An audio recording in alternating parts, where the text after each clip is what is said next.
Hi class, welcome back. It is our last and final chapter of Harry Potter and the Sorcerer's Stone. We've made it. I can't believe this is the final chapter. Chapter 17. Now last when we left off in chapter 16, Harry, Ron, and Hermione had managed to make it through the trapdoor, past Fluffy, past a room full of flying keys, past terrible plants, past potions, and a chess game, all to get to this last, final room with only Harry and somebody there who is not Voldemort and who's not Professor Snape. So I wonder if you figured out already who it is. So let's see, chapter 17, The Man with Two Faces. It was Quirrell. "You?" gasped Harry. Quirrell smiled. His face wasn't twitching at all. "Me," he said calmly. "I wondered whether I'd be meeting you here, Potter. But I thought, Snape." "Severus," Quirrell laughed. And it wasn't his usual quivering treble either, but cold and sharp. "Yes, Severus doesn't seem the type, doesn't he? So useful to have him swooping around like an overgrown bat. Next to him, who would suspect poor, stuttering Professor Quirrell?" Harry couldn't take it in. This couldn't be true. It couldn't. "But Snape tried to kill me." No, I tried to kill you. Your friend, Miss Granger, accidentally knocked me over as she rushed to set fire to Snape at that Quidditch match. She broke my eye contact with you. Another few seconds and I'd have gotten you off that broom. I'd have managed it before. Then, if Snape hadn't been muttering a counter curse, trying to save you." "Snape was trying to save me?" "Of course," said Quirrell coolly. "Why do you think he wanted to referee your next match? He was trying to make sure I didn't do it again. Funny, really. He needn't have bothered. I couldn't do anything with Dumbledore watching. All the other teachers thought Snape was trying to stop Gryffindor from winning. He did make himself unpopular. And what a waste of time when after all that, I'm going to kill you tonight." Quirrell snapped his fingers. Ropes sprang out of thin air and wrapped themselves tightly around Harry. "You're too nosy to live, Potter, scurrying around the school on Halloween like that. For all I knew, you'd seen me coming to look at what was guarding the stone." "You let the troll in?" "Certainly. I have a special gift with trolls. You must have seen what I did to the one in the chamber back there. Unfortunately, while everyone else was running around looking for it, Snape, who had already suspected me, went straight to the third floor to beat me. And not only did the troll fail to beat you to death, that three-headed dog didn't even manage to bite Snape's leg off properly." "Now, wait quietly, Potter. I need to examine this interesting mirror." It was only then that Harry realized what was standing behind Quirrell. It was the mirror of Erised. "This mirror is the key to finding the stone," Quirrell murmured, tapping his way around the frame. "Trust Dumbledore to come up with something like this, but he's in London. I'll be far away by the time he gets back." All Harry could think of doing was to keep Quirrell talking and to stop him from concentrating on the mirror. "I saw you and Snape in the forest," he blurted out. "Yes," said Quirrell, idly walking around the mirror to look at the back. "He was on to me by that time, trying to find out how far I'd got. He suspected me all along, tried to frighten me, as though he could, when I had Lord Voldemort on my side." Quirrell came back out from behind the mirror and stared hungrily into it. "I see the stone. I'm presenting it to my master. But where is it?" Harry struggled against the ropes binding him, but they didn't give. He had to keep Quirrell from giving his whole attention to the mirror. "But Snape always seemed to hate me so much." "Oh, he does," said Quirrell casually. "Heavens, yes. He was at Hogwarts with your father. Didn't you know? They loathed each other, but he never wanted you dead." "But I heard you a few days ago, sobbing. I thought Snape was threatening you." For the first time, a spasm of fear flitted across Quirrell's face. "Sometimes," he said, "I find it hard to follow my master's instructions. He is a great wizard, and I am weak." "You mean he was there in the classroom with you?" Harry gasped. "He is with me wherever I go," said Quirrell quietly. "I met him when I traveled around the world. A foolish young man. I was then full of ridiculous ideas about good and evil. Lord Voldemort showed me how wrong I was. There is no good and evil. There is only power, and those too weak to seek it. Since then, I have served him faithfully, although I have let him down many times. He has had to be very hard on me. Quirrell shivered suddenly. He does not forgive mistakes easily. When I failed to steal the stone from Gringotts, he was most displeased. He punished me, decided he would have to keep a closer watch on me. Quirrell's voice trailed away. Harry was remembering his trip to Diagon Alley. How could he have been so stupid? He'd seen Quirrell there that day, shaken hands with him in the leaky cauldron. Quirrell cursed under his breath. I don't understand. Is the stone inside the mirror? Should I break it? Harry's mind was racing. What I want more than anything else in the world at the moment, he thought, is to find the stone before Quirrell does. So if I look in the mirror, I should see myself finding it, which means I'll see where it's hidden. But how can I look without Quirrell realizing what I'm up to? He tried to edge to the left to get in front of the glass without Quirrell noticing, but the ropes around his ankles were too tight. He tripped and fell over. Quirrell ignored him. He was still talking to himself. What does this mirror do? How does it work? Help me, master. And to Harry's horror, a voice answered. And the voice seemed to come from Quirrell himself. Use the boy. Use the boy. Quirrell rounded on Harry. Yes, Potter, come here. He clapped his hands once and the ropes binding Harry fell off. Harry slowly got to his feet. Come here, Quirrell repeated. Look in the mirror and tell me what you see. Harry walked toward him. I must lie, he thought desperately. I must look and lie about what I see, that's all. Quirrell moved close behind him. Harry breathed in the funny smell that seemed to be coming from Quirrell's turban. He closed his eyes, stepped in front of the mirror, and opened them again. He saw his reflection, pale and scared-looking at first. But a moment later, the reflection smiled at him. It put its hand into its pocket and pulled out a blood-red stone. It winked and put the stone back in its pocket. And as it did so, Harry felt something heavy drop into his real pocket. Somehow, incredibly, he'd gotten the stone. Well, said Quirrell impatiently, what do you see? Harry screwed up his courage. I see myself shaking hands with Dumbledore, he invented. I've won the House Cup for Gryffindor. Quirrell cursed again. Get out of the way, he said. As Harry moved aside, he felt the Sorcerer's Stone against his leg. Dare he make a break for it? But he hadn't walked 5 paces before a high voice spoke, though Quirrell wasn't moving his lips. He lies! He lies! Potter, come back here, Quirrell shouted. Tell me the truth. What did you just see? The high voice spoke again. Let me speak to him, face to face. Master, you are not strong enough. I have strength enough for this. Harry felt as if the devil's snare was rooting him to the spot. He couldn't move a muscle. Petrified, he watched as Quirrell reached up and began to unwrap his turban. What was going on? The turban fell away. Quirrell's head looked strangely small without it, and then he turned slowly on the spot. Harry would have screamed, but he couldn't make a sound. Where there should have been the back of Quirrell's head, there was a face. The most terrible face Harry had ever seen. It was chalk white with glaring red eyes and slits for nostrils like a snake. Harry Potter, it whispered. Harry tried to take a step backward, but his legs wouldn't move. See what I have become, the face said. Mere shadow and vapor. I have form only when I can share another's body.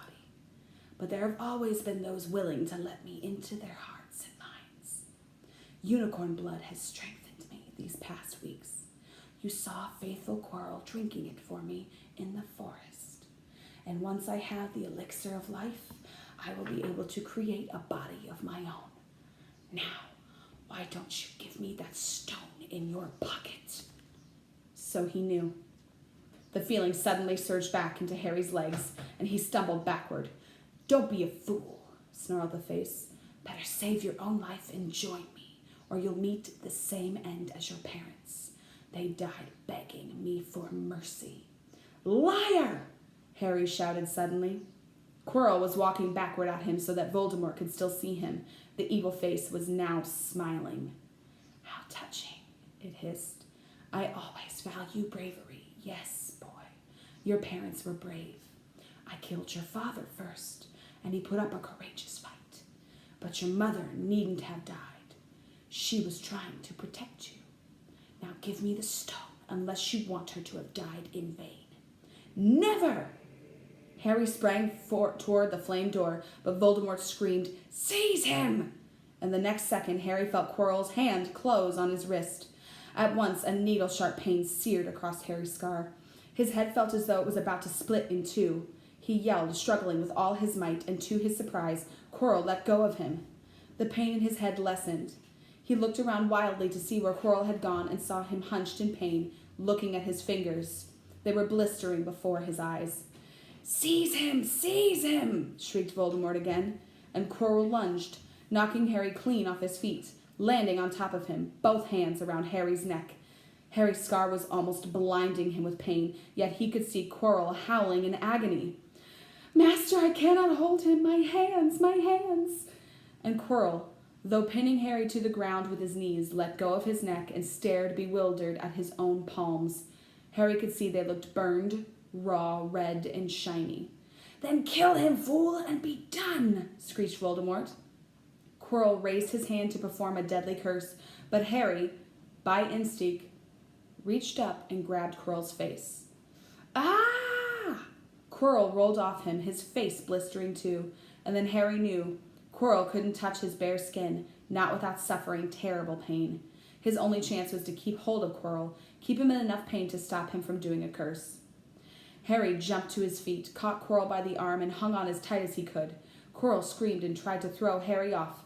The pain in Harry's head was building. He couldn't see. He could only hear Quirrell's terrible shrieks and Voldemort's yells of, "Kill him! Kill him!" and other voices, maybe in Harry's own head, crying, "Harry! Harry!" He felt Quirrell's arm wrenched from his grasp, knew all was lost, and fell into darkness, down, down, down. Something gold was glinting just above him. The snitch! He tried to catch it, but his arms were too heavy. He blinked. It wasn't the snitch at all. It was a pair of glasses. How strange. He blinked again. The smiling face of Albus Dumbledore swam into view above him. "Good afternoon, Harry," said Dumbledore. Harry stared at him, and then he remembered. "Sir, the stone! It was Quirrell! He's got the stone! Sir, quick!" "Calm yourself, dear boy. You are a little behind the times," said Dumbledore. "Quirrell does not have the stone." "Then who does, sir? Harry, please relax, or Madame Pomfrey will have me thrown out." Harry swallowed and looked around him. He realized he must be in the hospital wing. He was lying in a bed with white linen sheets, and next to him was a table piled high with what looked like half the candy shop. "Tokens from your friends and admirers," said Dumbledore. "What happened down in the dungeons between you and Professor Quirrell is a complete secret, so naturally the whole school knows. I believe your friends Messrs. Fred and George Weasley were responsible for trying to send you a toilet seat. No doubt they thought it would amuse you. Madame Pomfrey, however, felt it might not be very hygienic and confiscated it." "How long have they been in here?" 3 days. Mr. Ronald Weasley and Miss Granger will be most relieved you have come round. They have been extremely worried." "But, sir, the stone—" "I see you are not to be distracted. Very well, the stone. Professor Quirrell did not manage to take it from you. I arrived in time to prevent that, although you were doing very well on your own, I must say." "You got there? You got Hermione's owl?" "We must have crossed in midair. No sooner had I reached London than it became clear to me that the place I should be was the one I had just left. I arrived just in time to pull Quirrell off of you." "It was you?" "I feared I might be too late." "You nearly were. I couldn't have kept him off the stone much longer. Not the stone, boy. You. The effort involved nearly killed you. For one terrible moment there, I was afraid it had. As for the stone, it has been destroyed." "Destroyed?" said Harry blankly. "But your friend Nicholas Flamel." "Oh, you know about Nicholas," said Dumbledore, sounding quite delighted. "You did do the thing properly, didn't you? Well, Nicholas and I have had a little chat and agreed it's all for the best." But that means that he and his wife will die, won't they? They have enough elixir stored to set their affairs in order, and then yes, they will die. Dumbledore smiled at the look of amazement on Harry's face. To one as young as you, I'm sure it seems incredible, but to Nicholas and Purnell, it really is like going to bed after a very, very long day. After all, to the well-organized mind, death is but the next great adventure. You know, the stone was really not such a wonderful thing. As much money and life as you could want. The two things most human beings would choose above all. The trouble is, humans do have a knack of choosing precisely those things that are worst for them. Harry lay there, lost for words. Dumbledore hummed a little and smiled at the ceiling. Sir, said Harry, I've been thinking, sir, even if the stone's gone, you know who. Call him Voldemort, Harry. Always use the proper name for things. Fear of a name increases fear of the thing itself. Yes, sir. Well, Voldemort's going to try other ways of coming back, isn't he? He hasn't gone, has he? No, Harry, he is not. He is still out there somewhere, perhaps looking for another body to share. Not being truly alive, he cannot be killed. He left Quirrell to die. He shows just as little mercy to his followers as his enemies. Nevertheless, Harry, while you may only have delayed his return to power, it will merely take someone else who is prepared to fight what seems a losing battle next time. And if he is delayed again and again, why, he may never return to power. Harry nodded, but stopped quickly because it made his head hurt. And then he said, Sir, there are some things I'd like to know. If you can tell me things that I want to know the truth about. The truth, Dumbledore sighed. It is a beautiful and terrible thing, and should therefore be treated with great caution. However, I shall answer your questions unless I have a very good reason not to, in which case I beg you'll forgive me. I shall not, of course, lie. Well, Voldemort said that he only killed my mother because she tried to stop him from killing me. Why would he want to kill me in the first place? Dumbledore sighed very deeply this time. Alas, the first thing you can ask me, I cannot tell you. Not today. Not now. You will know one day. Put it from your mind for now, Harry. When you are older, I know you hate to hear this. When you are ready, you will know. And Harry knew it would be no good to argue. But why couldn't Quirrell touch me? Your mother died to save you. If there is one thing Voldemort cannot understand, it is love. He didn't realize that love as powerful as your mother's for you leaves its own mark. Not a scar, no visible sign. To have been loved so deeply, even though the person who loved us is gone, will give us some protection forever. It is in your very skin. Quirrell, full of hatred, greed, and ambition, sharing his soul with Voldemort, could not touch you for this reason.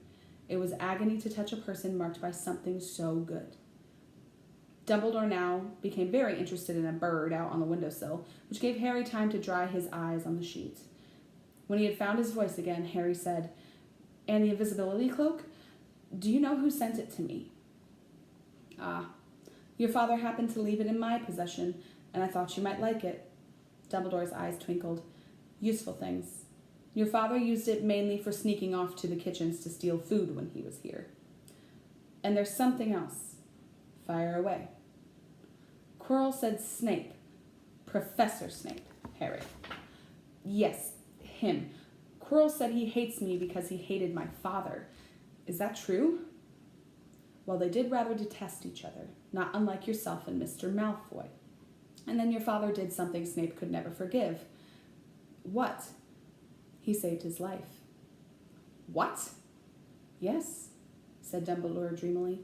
Funny the way people's minds work, isn't it? Professor Snape couldn't bear being in your father's debt. I do believe he worked so hard to protect you this year because he felt that would make him and your father even. Then he could go back to hating your father's memory in peace. Harry tried to understand this, but it made his head pound, so he stopped. And sir, there's just one more thing. Just the one. How did I get the stone out of the mirror? Now I'm glad you asked me that. It's one of my more brilliant ideas, and between you and me, that's saying something. You see, only one who wanted to find the stone, find it, but not use it, would be able to get it. Otherwise, they'd just see themselves making gold or drinking the elixir of life. My brain surprises even me sometimes. Now, enough questions.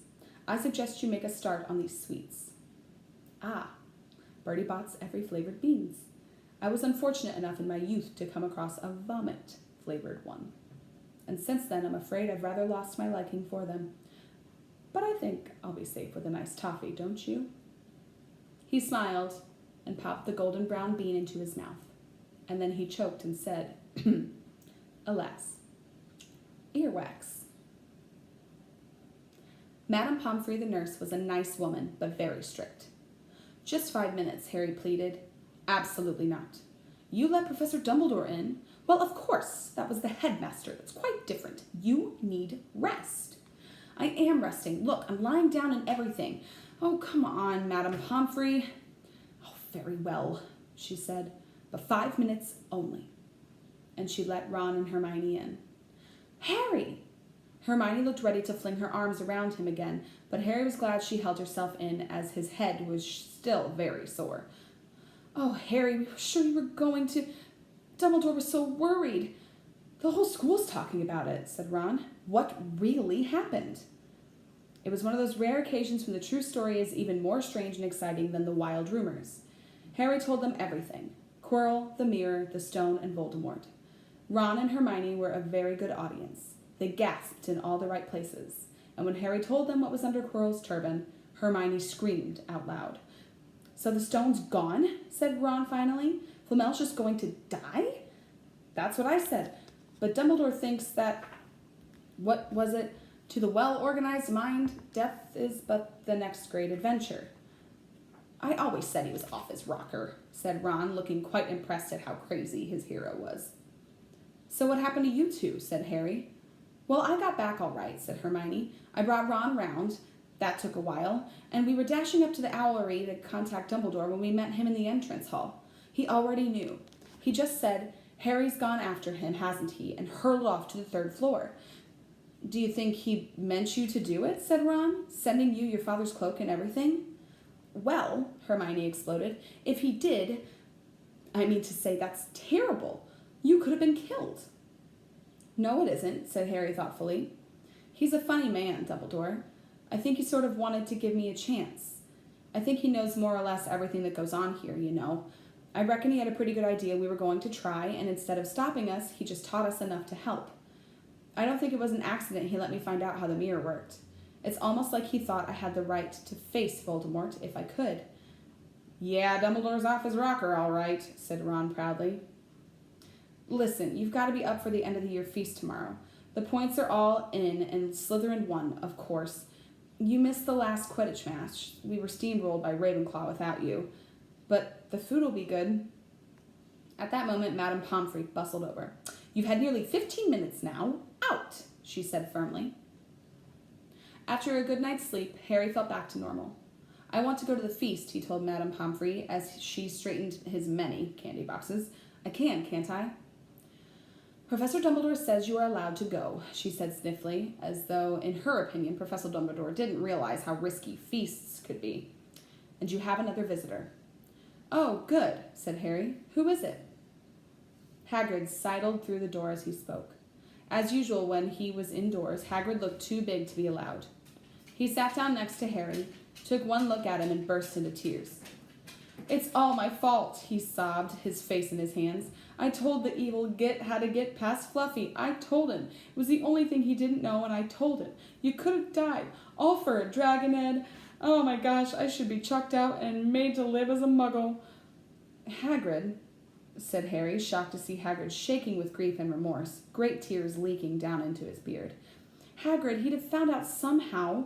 This is Voldemort we're talking about. He'd have found out even if you hadn't told him. You could have died, sobbed Hagrid, and don't say the name. Voldemort, Harry bellowed, and Hagrid was so shocked he stopped crying. I've met him, and I'm calling him by his name. Please cheer up, Hagrid. We saved the stone. It's gone. He can't use it. Have a chocolate frog. I've got loads. Hagrid wiped his nose on the back of his hand and said, That reminds me. I've got you a present." "It's not a sandwich, is it?" said Harry anxiously, and at last Hagrid gave a weak chuckle. "Nah, Dumbledore gave me the day off yesterday to fix it, 'cause he should have sacked me instead. Anyway, I got you this." It seemed to be a handsome leather-covered book. Harry opened it curiously. It was full of wizard photographs, smiling and waving at him from every page. Were his mother and father.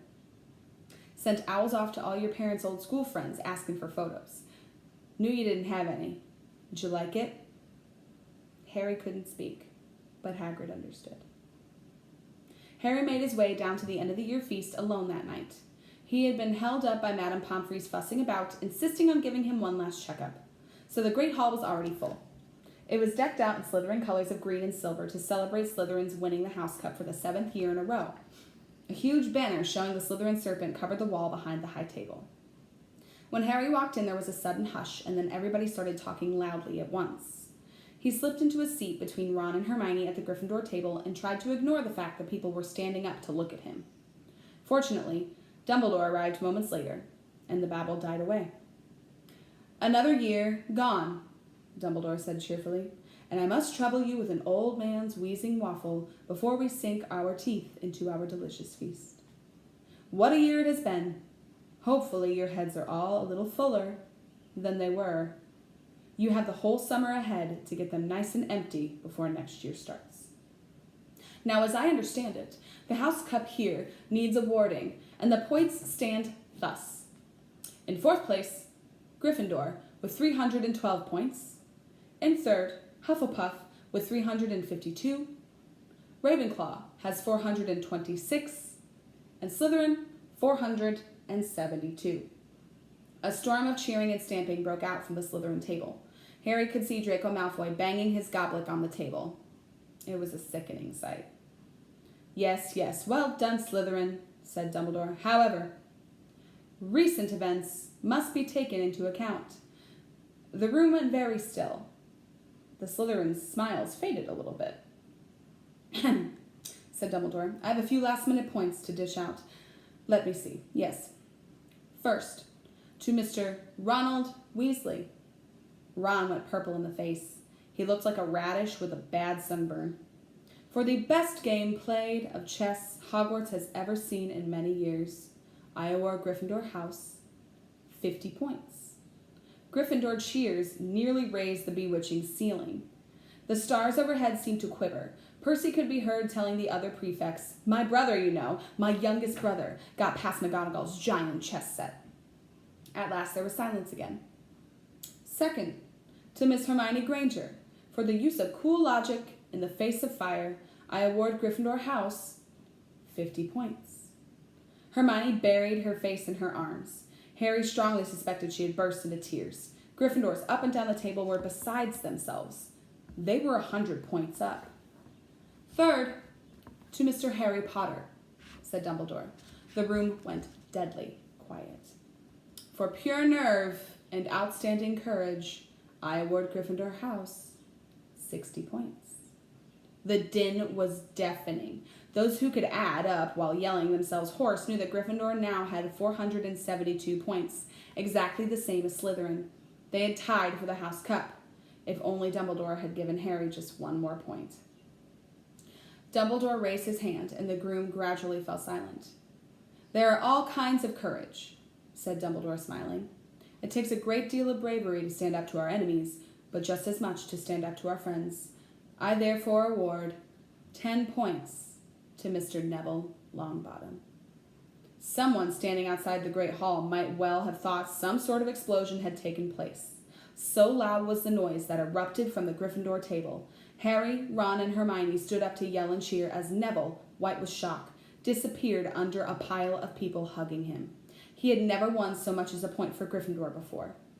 Harry, still cheering, nudged Ron in the ribs and pointed at Malfoy, who couldn't have looked more stunned and horrified if he'd just had the body bind curse put on him. Which means, Dumbledore called over the storm of applause, for even Ravenclaw and Hufflepuff were celebrating the downfall of Slytherin. We need a little change of decoration. He clapped his hands. In an instant, the green hangings became scarlet and the silver became gold. The huge Slytherin serpent vanished and a towering Gryffindor lion took its place. Snape was shaking, Professor McGonagall's hand with a horrible, forced smile.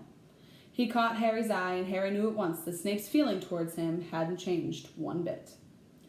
This didn't worry Harry. It seemed as though life would be back to normal next year, or as normal as it ever was at Hogwarts. It was the best evening of Harry's life. Better than winning at Quidditch, or Christmas, or knocking out mountain trolls. He would never, ever forget tonight. Harry had almost forgotten that the exam results were still to come, but come they did. To their great surprise, both he and Ron passed with good marks. Hermione, of course, had the best grades at the first years. Even Neville scraped through, his good herbology mark making up for his abysmal potions one. They had hoped that Goyle, who was almost as silly as he was mean, might be thrown out, but he had passed too. It was a shame, but as Ron said, you couldn't have everything in life. And suddenly their wardrobes were empty, their trunks were packed. Neville's toad was found lurking in a corner of the toilets. Notes were handed out to all students warning them not to use magic over the holidays. I always hope they'll forget to give us these, said Fred Weasley sadly. Hagrid was there to take them down to the fleet of boats that sailed across the lake. They were boarding the Hogwarts Express, talking and laughing as the countryside became greener and tidier, eating Bertie Bott's every flavor beans as they sped past Muggle towns, pulling off their wizard robes and putting on jackets and coats, pulling onto platform 9 3/4 at King Cross Station. It took a while for them to all get off the platform. A wizened old guard was up by the ticket barrier, letting them go through the gate in 2s and 3s so they didn't attract attention, by all bursting out of the solid wall at once and alarming the Muggles. You must come and stay this summer, said Ron. Both of you. I'll send you an owl. Thanks, said Harry. I'll need something to look forward to. People jostled them as they moved forward toward the gateway, back to the Muggle world. Some of them called, Bye, Harry. See you, Potter. Still famous, said Ron, grinning at him. Not where I'm going, I promise you, said Harry. He, Ron, and Hermione passed through the gateway together. There he is, Mum. There he is, look. It was Ginny Weasley, Ron's younger sister, but she wasn't pointing at Ron. Harry Potter, she squealed. Mom, look, I can see. Be quiet, Ginny. It's rude to point. Mrs. Weasley smiled down at them. Busy year, she said. Very, said Harry. Thanks for the fudge and the sweater, Mrs. Weasley. Oh, it was nothing, dear. Ready, are you? It was Uncle Vernon. Still purple-faced, still mustached, still looking furious at the nerve of Harry, carrying an owl in a cage in a station full of ordinary people. Behind him stood Aunt Petunia and Dudley, looking terrified at the very sight of Harry. You must be Harry's family, said Mrs. Weasley. In a manner of speaking, said Uncle Vernon. Hurry up, boy, we haven't got all day. And he walked away. Harry hung back for a last word with Ron and Hermione. See you over the summer, then. Hope you have, a good holiday, said Hermione, looking uncertainly after Uncle Vernon, shocked that anyone would be so unpleasant. Oh, I will, said Harry, and they were surprised at the grin that was spreading over his face. They don't know we're not allowed to use magic at home. I'm going to have a lot of fun with Dudley this summer. Ladies and gentlemen, that is the end of Harry Potter and the Sorcerer's Stone. We finished it. Oh, it was wonderful. I'm very, very happy that I had the opportunity to read this book with you this year. I wish we could have read it in person, but if you ever want to hear the story again, or maybe as next year's school year starts, I can move into the second book in the series, Harry Potter and the Chamber of Secrets. And I can post on this channel, and you can listen as I read aloud the story. Well, I will see you next time. Thank you so much for listening.